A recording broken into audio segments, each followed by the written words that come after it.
10분 철학여행 구독자 여러분, 이번 회차에서는 호모사피엔스의 위험한 고민, 두 번째, 과학의 휴머니즘이란 무엇인가를 여러분에게 들려드리고자 합니다.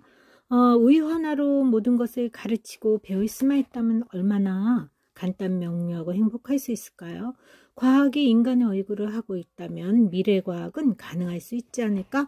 그래서 오늘날 우리 시대에 요구하는 과학의 휴머니즘이란 무엇인가? 스티브 잡스와 빌 게이트 두 사람을 떠올리면 창의성, 창조성이 생각납니다.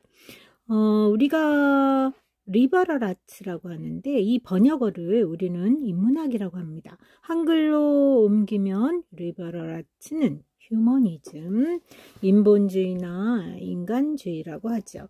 그러나 이것이 인간 중심이 되지 않는 것이 21세기 새로운 포스트 휴머니즘이기도 하답니다. 인간을 위한 학문 인문학 열풍이 부는 이 시대에 과학에 대한 탐구도 병행되고 있죠. 많은 사람이 인문학의 부흥과 르네상스 21세기에 걸맞는 새로운 인문학을 고민하고 있습니다. 그렇지만 이 시대에 요구되는 인문학 무엇인가요? 또 무엇이어야 되고 21세기에 걸맞는 새로운 과학 인문학. 자, 미국의 존 사우스 대학은 수강 신청이 없죠. 수업 대신 4년 내내 고전 120권을 원어로 읽습니다. 그리스 비극이라면 당연히 그리스어로 읽겠죠. 그러기 위해서 그리스어를 배우고 매주 2번씩 토론을 하고 발표를 합니다. 문학만 하는 게 아니라 과학, 예를 들어 아인슈타인의 상대성 이론, 불완전성 이론, 원리 이런 것도 원문으로 읽죠. 이거야말로 제가 보기에 인문학이라고 할 수 있습니다. 어떤 분이 이러한 것은 핵심 교양이라고 하십니다. 저는 그 말에 동의합니다. 핵심 교양이라는 단어는 세상을 살 때 반드시 핵심 필요한 것이죠. 인간을 인간답게 하는 것. 근데 21세기 우리 시대는 기계에 이러한 인간다움을 융합시켜야 하는, 그래서 제가 소개하는 책은 이것을 위험한 고민이라고 하죠. 우리는 중세에 살고 있지 않고 21세기에 살고 있죠. 중세에는 당연히 교회가 중심이고 신앙이 중심이죠. 무신론자도 신앙을 받아들여야 합니다. 말하자면 핵심 교양은 중세시대의 신앙과 교회 같죠. 이 시대의 핵심 교양은 바로 AI와 함께 해야 되기에 AI는 기본적으로 머신이기 때문에 아무리 인간과 같은 휴머노이드 를 지향하고 연구하고 과학자들이 융합적으로 연구하지만 이것은 우리 인간으로서는 위험한 고민이라고 할 수 있죠. 인문학의 과학적 인식론이라는 말이 있습니다. 어릴 때 많이 배우는 비판적 사고방식이죠. 생각하고 느낀 것과 다르더라도 객관적인 결과를 용감하게 과감하게 수용할 수 있는 태도, 비판적인 태도죠. 이러한 것을 세상을 등지고 거스르고 수용하는 데 동의하는 여러 가지 대안이 있습니다. 냉정한 인식이 필요하죠. 과학적인 부분이 필요합니다. 핵심 교양이라는 말로 통용되는 바로 과학적인 태도라고 할 수 있습니다.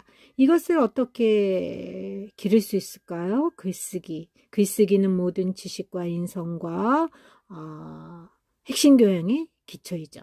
칼 세이건은 코스모스에서 모든 아이는 과학자의 본성을 가지고 태어난다. 태어날부터 그러한 아이들의 재질을 어떻게 기를 것이냐. 어려서부터 가능한 유초년부터 글쓰기를 시켜야 되죠.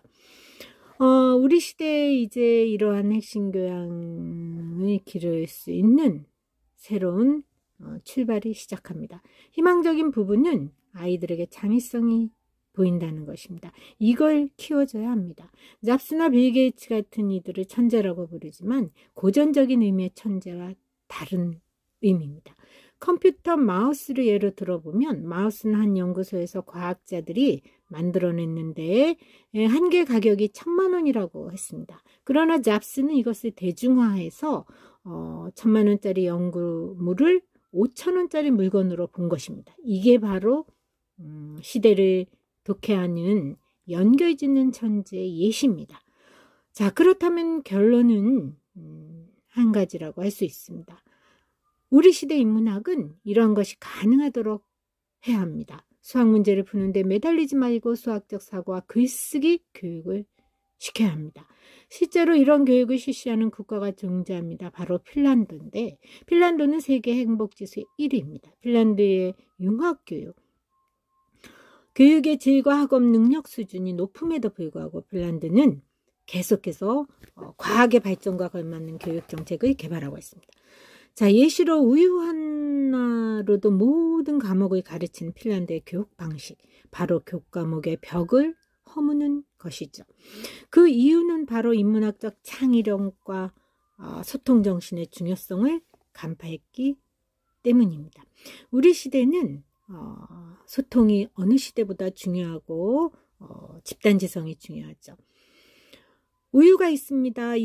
우유로 뭘 공부할까요? 한국 교육에서 우유는 중학교 가정교과에서 성분과 효능 정도를 배웁니다. 시험 문제로는 다음 중 우유로 만들 수 있는 가공식품을 골라보시오. 하지만 핀란드에서는 우유를 가르치는 방법은 다릅니다.